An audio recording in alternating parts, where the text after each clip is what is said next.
Hello, Grace Community Church. Pastor Steve here. We're continuing our journey cover to cover through the Bible. And today, May 25, we are looking at 1 Kings chapter 9 and 10 and 2 Chronicles. We're looking at chapters 8, 9, and then flipping back to chapter 1. Now, today is all about the wealth of Solomon. And so what I have before you are a series of maps and depictions that all come through this passage. The first is, what is the extent of Solomon's kingdom? Now, this is probably a pretty accurate map. Here's the Mediterranean Sea. Here's the Sinai Peninsula. That's Egypt. And up here, the Euphrates River. And so what you see is the territory in red is of King David. The territory that follows this area here, that is of King Solomon, and the influence of King Solomon extended up until the Euphrates River. These are people that would be that were under the Solomon's thumb, you might say. They'd probably be independent city-states, but they were under the influence economically of Solomon. Now, how did this happen? Most scholars, when they look at this, they say, well, this was a rare time when Egypt was weak and the Assyrian area was weak. And so Solomon was able to expand and be quite powerful. Here is another map which even gives more territory assigned to Solomon. And you can see it extends way down here into the Arabia Desert. But what's a little deceiving of this? This could be true, except there's nobody living here. It is wilderness. So while it looks great on paper, it doesn't necessarily convey as, big of a nation. But one thing I want to point out here, one of the things it mentions is that this is the town of Elat today. And I've been to Elat. It says Solomon had a navy. This is unprecedented for Israel. Israel has never been a seafaring people, and yet for the first time they are.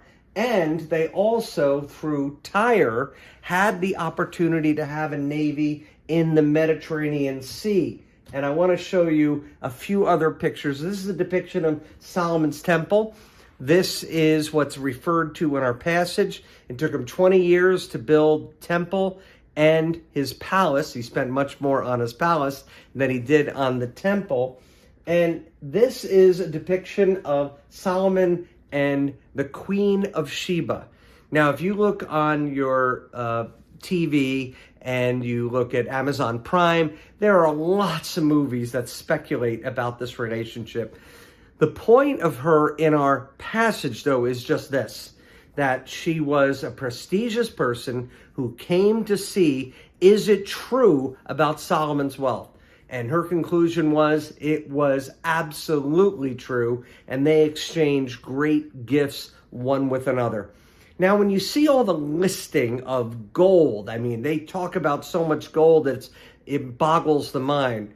We're not totally confident of what these numbers of poundage of gold means, except to say that they're speaking very hyperbolically that there was never such wealth in all of Israel before Solomon or after Solomon, that he is the peak, the pinnacle of the wealth of Israel.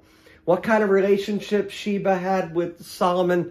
We only know what's in the text, but it's fun to speculate. One of the interesting things is that they said they had sailing ships that go to Tarshish. Well, where in the world is Tarshish? Well, this is the Mediterranean Sea, and this area here, this map reflects to when Jonah, a prophet who comes later, tried to run away from God, was going all the way to Tarshish. But why I want to show you this picture is because Solomon had ships that were going all the way through the Mediterranean Sea, all the way to the coast of Spain. Again, unprecedented for the people of Israel. And why this is in the text, it is to convey the wealth and the vast expansion of everywhere where Solomon was going. Now, this is a depiction of Solomon and his throne with a lion on either side of him. In this picture, there is this older man, and got to keep in mind, that's really what our text is conveying. But as we look and consider Solomon, I want you to realize that in the text are signs that something is wrong. And you would say, well, what? I mean, it seems like he's doing great. He's wealthy. It's a very simple line that he had 12,000 horses and that he acquired these horses from Egypt. Why is this important? Because in the law, in the Torah, in the book of Deuteronomy, chapter 17, it says specifically that a king of Israel should never acquire too many horses and should not go specifically to Egypt to get them. Now, if that is what the text says, if that is what the law teaches, and we read that Solomon has acquired 12,000 horses and that he went to Egypt to get them, what is that telling us? That Solomon is not honoring the law. And that is the feet of clay, the frailty, the sign that something is not right. We also see in our text that he welcomed the prince or princess of Egypt to be one of his many wives. Now, he didn't have her live in the palace because she is, a foreigner, but that also is a description of what a king is not supposed to do. Take amongst himself foreign wives. In these descriptions, we are seeing the hint that all is not right. You see, God wants a people that are dependent on himself, not dependent on their horses, not dependent on their gold, but dependent on the Lord. From our frame of mind, this seems strange, unusual, but it is what God wants of his kings, indeed of his people, and I would argue applies to us.